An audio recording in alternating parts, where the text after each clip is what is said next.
야고보서 3장 13절로 18절까지의 말씀입니다. 너희 중에 지혜와 총명이 있는 자가 누구냐? 그는 선행으로 말미암아 지혜의 온유함으로 그 행함을 보일지니라. 그러나 너희 마음속에 독한 시기와 다툼이 있으면 자랑하지 말라. 진리를 거슬러 거짓말하지 말라. 이러한 지혜는 위로부터 내려온 것이 아니요 땅 위의 것이요 정욕의 것이요 귀신의 것이니 시기와 다툼이 있는 곳에는 혼란과 모든 악한 일이 있음이라. 오직 위로부터 난 지혜는 첫째 성결하고 다음에 화평하고 관용하고 양순하며 공율과 선한 열매가 가득하고 편견과 거짓이 없나니 화평하게 하는 자들은 화평으로 심어 의의 열매를 거두느니라. 아멘.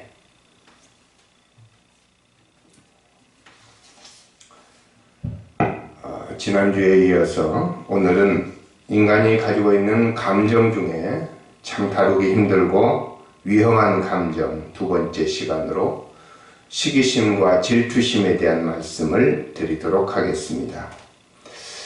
시기와 질투는 분노처럼 쉽게 눈에 띄지는 않지만 그러나 시기와 질투가 있는 곳에는 시기하는 사람도 불편하고 시기를 받는 사람도 불편하고 또 그것이 발전되면 때로는 미움이나 분노의 감정으로 때로는 다툼이나 싸움으로 번지면서 큰 해악을 끼치는 그런 위험스러운 감정이기 때문에 우리가 행복한 인생을 살기 위해서 그리고 신앙생활을 잘하기 위해서는 이 시기심과 질투심이라고 하는 이 감정을 잘 다룰 줄 알아야 된다라는 말씀을 드립니다.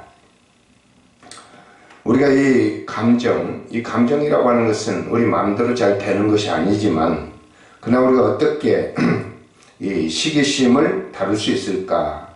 그리고 이 질투심을 우리가 어떻게 처리할 수 있을까라는 것을 오늘 본문 말씀과 또 여러 성경의 말씀을 통해서 상고해 보도록 하겠습니다.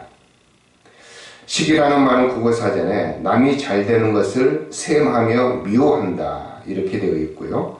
질투도 비슷한 말이긴 하지만 사랑하는 사람들 사이에서 상대의 사랑을 독차지하려고 하는 마음, 때로는 상대방이 우월한 것을 시기하여 상대를 깎아내리려는 마음이라고 되어 있습니다.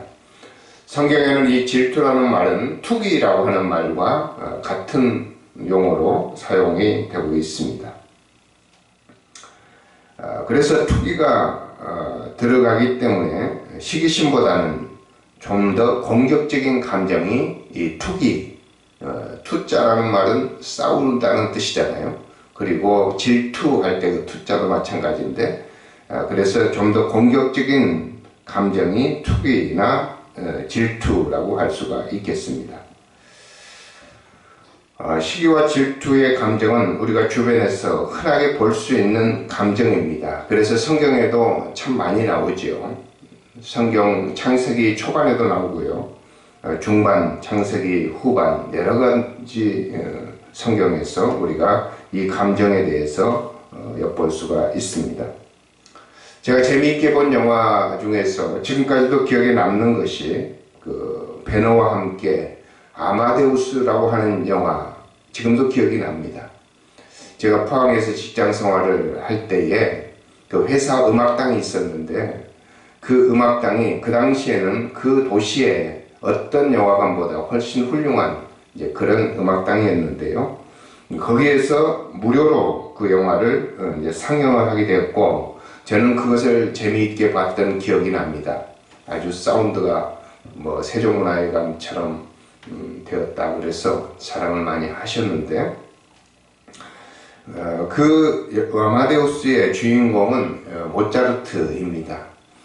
그런데 이 모차르트 뿐만 아니라 또 한 사람의 주인공이 있죠. 그 모차르트의 상대 역을 했던 또 한 사람의 주인공은 살리에르라고 하는 주인공입니다. 이 살리에르는 참 많은 것을 가졌던 사람이지요. 궁중에서 음악을 하는 사람이었고 샐러리를 받는 정규직이었습니다. 그럼에도 불구하고 이 모차르트가 음악을 했을 때 그 모차르트의 음악성을 보고 남들은 눈치채지 못했지만 이 음악에 조예가 있었던 이 사리에르는 그것을 금방 알아차립니다. 그래서 이 살리에르가 모차르트를 시기하기 시작한 거지요. 계속해서 모차르트 때문에 마음고생을 하게 됩니다. 어떻게 이 모차르트를 대해야 할지 알지 못하는 그런 모습을 영화 내내 보여주다가 마지막에 결국은 이 모차르트 때문에 그의 인생이 파국으로 끝나는 그런 모습을 볼 수가 있습니다. 자기보다 뛰어난 어떤 사람의 그 재능이나 그 사람의 위치를 보고 그것을 시기하여서 그 시기심을 잘 다루지 못해서 일어나는 파국적인 모습을 잘 그려준 것입니다. 데카르트라고 하는 철학자는 시기심만큼 인간의 행복을 해치는 악덕은 없다라고 이야기를 했습니다. 그래서 성경도 여러 죄를 열거하면서 이 시기심에 대한 죄를 끼워넣는 것을 볼 수가 있습니다. 로마서에 보면 인간의 죄성에 대해서 다루면서 시기와 살인과 분쟁과 악독이 가득한 자요라고 했죠. 살인과 분쟁 바로 앞에 시기라는 말을 놓았습니다. 그래서 시기, 살인, 분쟁 이게 같은 선상에 있는 그런 나쁜 죄성의 감정이라고 말하고 있는 것입니다. 갈라디아서 5장 19절에서 21절에서도 시기와 다툼, 질투, 투기는 육체의 일이라고 말씀을 합니다.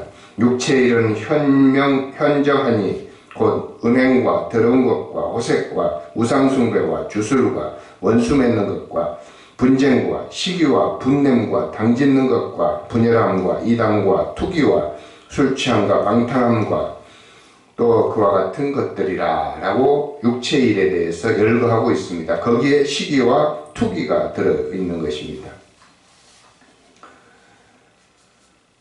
우리 마태복음부터 요한복음까지 읽어보면 이 복음서에는 그 당시에 기득권층이었던 제사장과 바리새인들 그리고 사두개인들이 예수님의 등장으로 인해서 많은 사람이 예수님을 따라다닐 때에 마음속에 시기심이 가득해서 예수를 늘 모함하고 죽이려고 했던 사실을 알 수가 있습니다. 그뿐만 아니라 사도행전에 보면 이 예수님의 제자들이 기적을 행하고 또 성령으로 일할 때 많은 사람들이 교회에 모여서 재미있게 그리고 행복하게 살아가는 모습을 보고 그 지도층에서 시기가 가득하여 그들을 옥에 가뒀다 이렇게 이야기를 하고 있는 것을 볼 수가 있습니다. 그래서 오늘 말씀 야고보서에서 야고보 사도는 이러한 시기심은 위로부터 내려온 것이 아니요 땅의 것이고 정욕적인 것이고 마귀의 것이니 시기와 다툼이 있는 곳에는 혼란과 모든 악한 일이 있음이라 라고 말했습니다. 그 열매를 보고 그 감정에 뿌리를 안다고 하는 것이지요. 그래서 시기와 다툼이 있는 곳에는 항상 혼란이 있고 악한 일들이 있기 때문에 그것은 위로부터 내려온 감정이 아니다. 그리고 땅의 것이고 정욕의 것이고 마귀의 것이다. 이렇게 규정을 하고 있는 것을 볼 수가 있습니다. 그래서 우리가 어떤 심리학적인 면에서도 이 시기심과 질투심을 잘 다루어야 하지만 성경적인 면에서도 이 감정을 잘 다루지 못하면 큰 해악을 받게 된다라고 하는 것을 알 수가 있습니다. 이 감정을 어떻게 다룰 수 있을까? 제가 지난주에 소개해드렸던 그 내 감정 사용법이라고 하는 이제 심리학 책이죠. 이 책에서 7가지를 제안을 합니다. 제가 그것을 읽어드리고 또 성경에 나오는 말씀으로 우리가 이 시기심과 질투심을 어떻게 다룰 수 있을 것인지에 대해서 말씀을 드리겠습니다. 이 책에서 말하는 첫 번째는 이 시기심을 숨기지 말고 인정하라고 하는 것입니다. 많은 사람들이 시기심을 감추려고 합니다. 부러워하고 시기심이 들지만 그것이 사람들에게 들키는 것은 조금 창피하고 그리고 내 자신을 더 비참하게 만들기 때문에 그 감정을 숨기려고 이야기하죠. 그러나 그것을 숨기지 말고 때로는 품위 있게 드러내는 그런 훈련이 필요하다고 말씀을 합니다. 내가 그런 것을 보니 참 부럽다, 이런 말이라도 할 수 있어야 된다고 하는 얘기죠. 또 그 다음에 두 번째는 시기심을 긍정적으로 남이 알아채지 못하게 표현하라 라고 하는 것입니다. 마음속에는 매우 부러워서 어쩔 줄 모르는 그런 마음이 있지만, 그러나 그것을 감추고 그래 잘됐다, 참 부럽다, 나도 너처럼 되고 싶다, 이렇게 표현할 수 있어야 그 시기심을 다루기가 쉽다고 하는 것이죠. 그리고 세 번째는 자신이 열등하다고 하는 생각을 버리라는 것입니다. 상대방의 이점이라고 하는 것은 상대적인 것이기 때문에 어떤 사람에게는 이점이 될 수도 있지만 어떤 사람에게는 그것이 결국 좋지 않는 것으로 나타날 수도 있다라고 하는 것이죠. 그리고 어떤 사람은 이런 부분에서 장점을 가지고 있지만 또 나는 나 나름대로의 장점을 가지고 있기 때문에 상대방의 이점을 바라볼 때에 자신이 열등하다고 생각해서는 안 된다, 이렇게 말을 합니다. 그리고 때로는 상대방의 우월함, 뛰어남, 이것에 대해서 자꾸 깎아내리려고 하지 말고 인정해 주라는 것입니다. 인정해 주는 것만이 내가 그것을 극복할 수 있는 좋은 방법이 되는 것이지요. 그리고 여섯 번째는 세상을 보다 정당하게 만드는 데 기여하라 그랬고요. 일곱 번째는 상대방의 시기심을 부추기지 말라. 그래서 우리가 시기심을 갖는 것도 문제지만 상대방에게 시기심을 부추기는 것도 문제가 되는 것입니다. 심리학자들이 말하는 이런 것들은 우리가 이런 사회생활을 할 때, 대인관계를 할 때 상당히 도움이 됩니다. 그래서 그런 자세를 가지고 시기심을 숨기지 않고 상대적인 것으로 생각하면서, 그리고 상대방을 인정해주고 그리고 그것을 점잖게 처리하는 방법, 이것은 매우 중요한 것이지요. 그런데 실제로 이 감정이라고 하는 것은 그렇게 내가 하고 싶다고 해서 되는 게 아니고, 때로는 그 감정이 나에게 들어오면 내가 정신없이 그 감정에 사로잡혀서 감정의 노예가 되어버린 경우가 종종 있습니다. 예를 든다면 사울이라고 하는 사람이 성경에 나오죠. 자기는 왕입니다. 그럼에도 불구하고 작은 목동, 아무것도 아닌 그 목동이 전쟁터에 나가가지고 장수를 쓰러뜨리고 들어올 때 많은 국민들이 그 장수에 대해서 칭송을 하죠. 다윗은 만만이요 사울은 천천히로다. 백성들은 참 어리석습니다. 아무 생각 없이 내뱉은 말이지요. 다윗을 칭찬하기 위해서 사울과 비교했던 것입니다. 근데 그 비교한 말에 사울의 감정을 상하게 했고, 사울은 그 백성들의 이야기 때문에 다윗을 시기하기 시작합니다. 사실 다윗이 골리앗을 이기고 돌아오는 것은 사울에게는 좋은 일이지요. 자기 신하가 전쟁에 승리를 했기 때문에 칭찬해야 마땅한 그런 일이지만, 백성들이 이 다윗을 칭송하는 것을 보면서 사울의 마음 가운데 시기심이 들어왔다라고 하는 것입니다. 그래서 끊임없이 그는 다윗을 죽이기 위해서 그 인생 모든 것을 다 바쳐버립니다. 그리고 마지막에는 다윗을 죽이지 못하고 그 다윗의 군대들에 의해서 그는 마지막 비참한 생애를 마감하게 되는 것이지요. 우리는 이렇게 사람들에게 그 시기심이 생길 때 그것을 잘 다루지 못하면 우리 마음을 사로잡게 되고 우리 인생을 통째로 허비하게 되는 그런 일들이 많이 있다고 하는 것입니다. 그래서 우리는 이런 시기심이 들 때에 어떻게 해야 될 것인가? 그것은 우리가 첫 번째는 하나님께 집중을 해야 됩니다. 성경에 보면 시기심을 이기고 승리하는 사람들의 대부분은 하나님께 집중했던 사람들입니다. 성경 초반에 나오는 창세기 3장에 나오는 그 4장이죠. 가인과 아벨의 이야기. 가인과 아벨이 하나님께 제사를 드리는데 가인의 제사는 받지 않으시고 아벨의 제사는 받으셨죠. 가인이 마음에 아벨을 시기하는 마음이 생기게 되고 자기 힘의 능력으로 아벨을 죽이게 됩니다. 시기심 때문에 첫 번째 살인이 일어나게 된 것이죠. 그때 이 두 사람의 잘못된 모습이 어땠습니까? 가인은 두리번거리면서 아벨의 제사를 하나님이 받으시는지 그것을 엿보고 있었습니다. 근데 아벨은 형의 제물에 대해서 그렇게 큰 관심이 없었습니다. 형은 농사를 지었기 때문에 더 많은 제물을 하나님께 드릴 수 있었고, 그 당시로 볼 때는 농산물이 육류보다도 훨씬 더 가치가 있는 것이기 때문에 더 좋은 제사를 드린 것이나 마찬가지입니다. 그런데도 불구하고 가인은 항상 아벨과 비교를 했었고 아벨 때문에 마음이 상했습니다. 그런데 아벨은 하나님께 집중을 했고 가인에게 집중하지 않았습니다.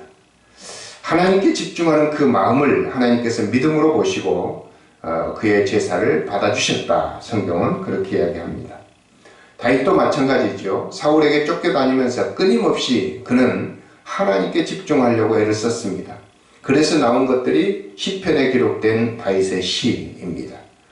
그래서 하나님을 노래하고 하나님을 찬양하고 하나님께 기도하고 그래서 하나님께 감사하면서 그 인생을 보냈기 때문에 그는 상대방이 자기를 시기하는 것과 상대방의 질투 때문에 자기가 위험에 빠진 것보다도 더 중요하게 생각한 것은 내가 하나님 앞에 어떤 모습으로 보여질까라는 것에 집중하고 있었다는 얘기죠. 우리가 이 시기심과 질투심을 극복하기 위해서는 그 상대방에게 집중하는 것이 아니라 하나님께 집중을 해야 됩니다. 여러분, 하나님께 집중하다 보면 우리에게는 지혜가 생기는데 그 지혜는 바로 위로부터 난 지혜, 그리고 화평과 그리고 평화의 지혜입니다. 오늘 말씀에 보면 야고보서 3장에 너희 중에 지혜와 총명이 있는 자가 있느냐? 그는 선행으로 말미암아 지혜 온유함으로 그 행함을 보일지니라 그랬습니다. 사람들은 악한 지혜를 가지고도 자기가 지혜가 있다고 이야기하고 총명이 있다고 이야기를 합니다. 그러나 그것은 참된 지혜가 아니라고 하는 것입니다. 참된 지혜를 가진 사람들은 하나님으로부터 선한 지혜를 가지고 있어야만 합니다. 이 시기심을 다루기 위해서는 시기심의 세 가지 종류를 알아야 되는데 제가 소개해드렸던 그 책 속에 나오는 얘기입니다. 전문가들이 그 시기심 형태를 세 가지로 구분했는데 첫 번째는 침체적 시기심입니다. 다른 사람의 장점이나 우월한 것들을 보면서 내 자신이 침체에 들어가는 것이죠. 다른 사람을 원망하는 것이 아니라 내 자신을 원망하면서 나는 왜 저 사람처럼 하지 못할까? 그것에 대해서 자기 스스로 무너지는 것을 말하는 것입니다. 두 번째는 그 사람의 장점, 이점을 넘어서기 위해서 그 사람을 깎아내리는 적대적 시기심이 있습니다. 상대를 깎아내림으로 내가 그 사람보다 우월하게 되려고 하는, 그래서 시기심의 대상을 항상 맞추려고 하는 그런 시기심이 적대적 시기심입니다. 근데 세 번째 시기심이 있는데 그것은 순수한 경쟁심, 또 경외적 시기심이라고 이야기를 합니다. 상대방의 좋은 점을 보고 따라가려고 애를 쓴다고 하는 것입니다. 나도 그 사람처럼 돼야 되겠다. 그래서 그 사람의 장점을 보고 따라가다 보면 그 사람을 넘어서는 순간이 오게 된다고 하는 것이지요. 우리가 나보다 더 잘하는 사람을 보면, 운동을 잘하는 사람을 보면 그 사람이 미워지기도 합니다. 인간은 어쩔 수 없이. 그러나 그것에 갇혀 있으면 역시 침체적 시기심 또는 적대적 시기심에 갇히게 됩니다. 그러나 내가 내 자신의 훈련을 열심히 해서 그 사람을 넘어서려고 한다고 한다면 그것은 경외적 시기심. 시기심이 있기는 하지만 그것을 잘 승화시켜서 자기에게 이롭게 만드는 그런 역할을 하게 되는 것입니다. 이 시기라고 하는 말이 영어로 질러스라고 하는 말이죠. 질러스. 뭐 질투는 envy라고 하는 부러워하다라는 뜻도 번역되지만 이 질러스라고 하는 말은 질이라고 하는 그 단어가 열심이라고 하는 단어와 동의어입니다. 그래서 열심이라고 하는 말과 이 시기라고 하는 말이 같은 뿌리를 갖고 있는 것입니다. 그래서 시기가 나쁜 의미이지만 열심은 좋은 의미지요. 그래서 시기를 열정으로 바꾸어낼 수가 있는 그런 이유가 바로 같은 뿌리의 언어를 갖고 있기 때문입니다. 그래서 우리는 시기심보다는 열정으로 모든 것들을 환원해 내야만 할 것입니다. 그리고 이제 두 번째, 우리가 시기심을 극복하기 위해서는 남을 축복하는 그런 삶을 살아야 합니다. 성경은 원수도 미워하지 말고 원수를 사랑하라고 이야기합니다. 그래서 원수를 사랑하는 것은 기독교의 중요한 교리죠. 근데 우리가 원수를 어떻게 사랑합니까? 원수를 사랑할 수 있다고 한다면 나보다 더 뛰어난 시기심이 드는 사람, 그 사람은 넉넉하게 사랑할 수가 있어야 되겠죠. 그 시기심을 극복하는 비결은 억지로라도 사람을 사랑한다고 하는 것입니다. 그러면 시기심을 극복할 수가 있게 되는 것이죠. 어떤 유명한 식당이 있었습니다. 그 식당 옆에 바로 또 하나의 식당이 있었는데 그 식당은 새로 지은 식당으로 주차장이 넓고 공간이 많았지만 원래 맛집이라고 하는 유명한 식당은 늘 그 주차장이 협소했습니다. 그래서 사람들이 그 집에 오게 되면 옆집에 있는 텅텅 비어있는 주차장에 차를 주차하게 됩니다. 그런데 어느 날 그 옆집에 있던 식당 주인이 주차장에 나와서 자기 집에 오는 차들을 돌려보냅니다. 그래서 옆집에 오는 손님을 틀어막은 것이지요. 저 집도 이제 주차장이 부족하면 오지 못하겠지 라고 하는 생각에 옆집 온다고 하는 손님들은 주차를 못하게 했습니다. 그런데 이상하게 사람들이 더 그쪽 식당을 안 오는 거예요. 왜냐하면 주차장이 텅텅 비어 있으니까. 주차장이 텅텅 비어 있는 식당은 맛이 없다라고 생각하고 사람들이 들어오질 않습니다. 그래서 그 식당은 문을 닫게 되었습니다. 알고 보면 그 식당에서 옆집에 오는 차들을 허용을 해줬더라면 그 식당이 가득 차 있으면, 주차장에 차들이 가득 차 있으면 사람들이 이 식당도 맛있는 식당인가 보다 하고 그 집을 찾아오게 됐을 텐데, 그 옆집에 시기심에 가득 찬 그 주인이 차를 못 되게 하는 바람에 자기 식당이 점점점 안 되게 되었고 결국은 식당의 문을 닫게 된 것입니다. 여러분, 다른 사람을 축복하고 다른 사람이 잘 되기를 원하는 마음이 있으면 자기도 잘 됩니다. 그래서 예수님께서 어떤 집에 전도하러 들어가거든 그 집에 평안을 빌라. 그 평안이 그 집에 합당하면 그 집에 평안이 임할 것이고, 그 평안을 그 집에 합당치 않으면 그 빈 평안이 자기에게로 돌아올 것이라고 이야기합니다. 평안뿐만 아니라 복이 똑같은 것이죠. 다른 사람에게 복을 빌어줄 때에 그 사람이 복받기에 합당하면 복을 받을 것이고, 합당하지 않으면 그 복이 자기에게로 돌아온다고 하는 것입니다. 그래서 우리는 다른 사람을 축복하는 훈련을 통해서 우리가 이 시기심을 극복할 수가 있습니다.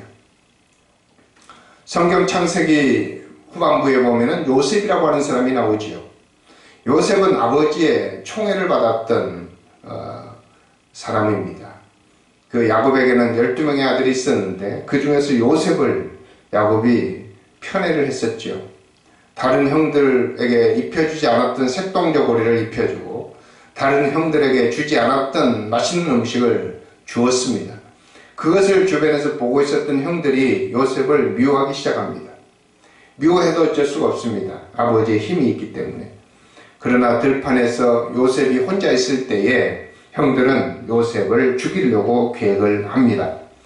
그러다가 요셉을 죽이지 못하고 지나가는 상인에게 팔아넘겨버리죠. 그것이 바로 시기와 질투의 결과물입니다. 그래서 요셉이 멀리 팔려가서 애굽에서 하나님만 바라보고 살았습니다. 만약에 요셉이 자기를 팔았던 그 형들의 비열함, 그리고 형들의 그 시기심의 그 나쁜 감정에 집중했더라면 요셉은 절대 성공할 수가 없었을 겁니다. 근데 요셉은 그 형들의 시기심과 질투심과 악한 마음에 집중하지 않고 오직 하나님께 집중했습니다. 하나님께 집중했더니 요셉이 점점 하늘의 지혜를 받아서 또 하나님께서 만들어주신 기회를 따라서 그는 결국 애굽의 총리가 되게 됐죠. 그리고 마지막에는 형들이 자기 앞에 와서 굽신거립니다. 그리고 형들이 용서를 비는 거죠. 그때 요셉이 형들에게 하는 말이 있습니다. 형님들 걱정하지 마십시오. 형님들이 저를 팔았다고 해서 마음에 근심하지 마십시오. 제가 이곳에 온 것은 형님들이 나를 팔아서 온 것이 아닙니다. 하나님께서 우리 가족의 생명을 구하기 위해서 이 기근에 우리 모든 가족을 살리기 위해서 저를 이곳으로 보낸 것입니다. 시기심이 가득 찬 형들에게 집중한 것이 아니라 하나님께서 자기를 왜 이렇게 다루실까? 하나님께서 왜 자기를 이런 곳에 보내셨을까에 집중했던 요셉이 결국 하나님의 뜻을 발견하고 그 하나님의 뜻을 그대로 형님들에게 전해준 그런 모습입니다. 우리가 시기심이 드는 그런 마음을 다루기가 매우 힘들지만 그러나 우리는 이 요셉처럼 시기심을 승화시킬 수 있어야 될 것입니다. 마지막으로 시기심을 잘 극복했던 사람 한 사람을 소개합니다. 이 사람은 여호수아서에 나오는 갈렙이라고 하는 사람입니다.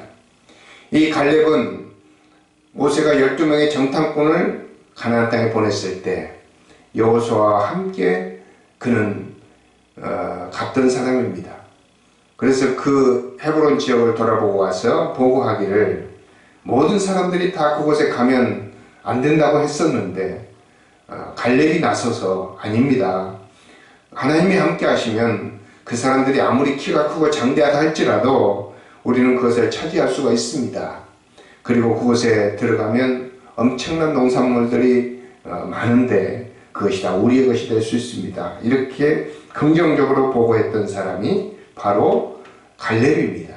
그 갈렙과 함께 했던 사람이 여호수아죠. 왜냐하면 여호수아보다 갈렙이 나이가 많았기 때문이죠. 그런데 결국은 모세는 갈렙을 후계자로 선택하지 않고 여호수아를 후계자로 선택을 합니다. 그때 갈렙의 마음속에 일반적인 마음, 그 악한 마음이 있었다고 한다면 끊임없이 여호수아를 시기하고 질투하면서 여호수아 반대편에 서서 나라를 망가뜨릴 수도 있습니다. 그러나 갈렙은 그렇게 하지 않았습니다. 여호수아를 축복했습니다. 끊임없이 그를 위해서 기도했습니다. 그래서 그 민족이 잘 되기를 원했던 것입니다. 마지막에 가나안 땅에서 땅을 분배할 때 여호수아가 곤란한 지경에 처했습니다. 사람들이 서로 좋은 땅을 차지하려고 다퉜기 때문입니다. 그때 갈렙이 나서서 여호수아의 어려운 점을 해결해 줍니다. 여호수아 장군님, 저에게는 땅을 주지 마십시오. 저는 저 산지 헤브론 땅을 들어가서 그 땅을 정복하고 그 땅을 차지하도록 하겠습니다. 제가 나이가 85세인데 아직도 힘이 남아있으니 저를 그곳에 보내주신다면 저는 그곳에 가서 땅을 개척해서 우리가 거처할 땅을 얻겠습니다. 이렇게 이야기를 했던 것이죠. 얼마나 멋진 사람입니까? 시기와 질투가 날 수 있는 처지에 있음에도 불구하고 그는 상대방을 축복하고 그를 위해서 열심히 일했더니 결국 성경에 갈렙이 위대한 인물로 기록이 되게 된 것입니다. 우리가 이 땅을 살아가면서 수많은 곳에서 시기와 질투를 느낄 때가 있습니다. 때로는 다른 사람이 나에게 시기와 질투를 느껴서 내가 살기가 심히 불편할 때도 있습니다. 그때 우리가 어떻게 해야 됩니까? 바로 하나님께 집중해야 됩니다. 하나님께 집중할 뿐만 아니라 사람들을 축복하기 시작해야 됩니다. 우리가 사람들을 축복하느냐 저주하느냐 하는 것도 하나의 습관입니다. 우리가 사람들을 축복하기 시작하면, 사람들을 위해 기도하기 시작하면 모든 것들이 잘 풀려가지만 시기심과 질투심의 노예가 되어버리면 그곳에 얽매여서 인생을 허비하게 되고, 또 때로는 우리 인생이 피폐해지게 되고, 그래서 결국 인생을 비참하게 마감할 수 있다고 하는 것입니다. 오늘 말씀에서 우리들에게 이 시기와 질투심에 대해서 좋은 지혜를 주고 있습니다. 그러나 너희 마음속에 독한 시기와 다툼이 있으면 자랑하지 말라. 진리를 거스려 거짓말하지 말라. 이러한 지혜는 위로부터 내려온 것이 아니요 땅의 것이요 정욕의 것이요 귀신의 것이니 시기와 다툼이 있는 곳에는 혼란과 모든 악한 일이 있습니다.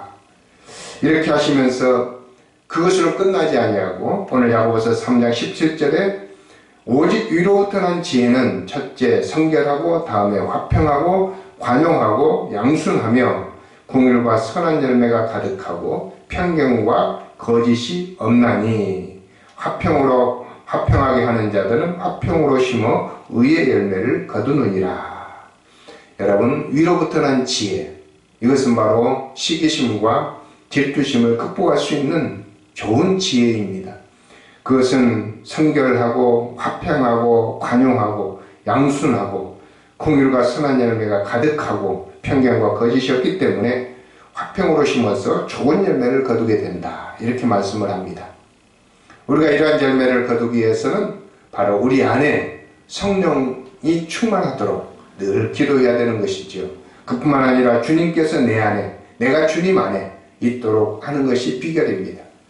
우리가 모두 심리학적인 해결 방법은 정말 따르다 보면 힘들 때가 참 많습니다. 이게 하고 싶은데 잘 안 되는데. 그렇지만 우리가 믿음으로 살려고 애를 쓸 때, 성령을 따라 살려고 애를 쓸 때 모든 것은 다 해결이 됩니다. 하나님께 집중할 때 우리 속에 있는 감정도 자연스럽게 정리가 되고 극복이 될 수가 있습니다. 여러분, 믿음 안에서, 성령 안에서, 예수 그리스도 안에서, 하나님의 신앙 안에서 오직 주님께 집중하고 화평을 위해서 힘쓰는, 다른 사람들을 축복하고 다른 사람들의 평안을 비는 그런 여러분들이 다 될 수 있기를 주의 이름으로 축원합니다. 기도하겠습니다.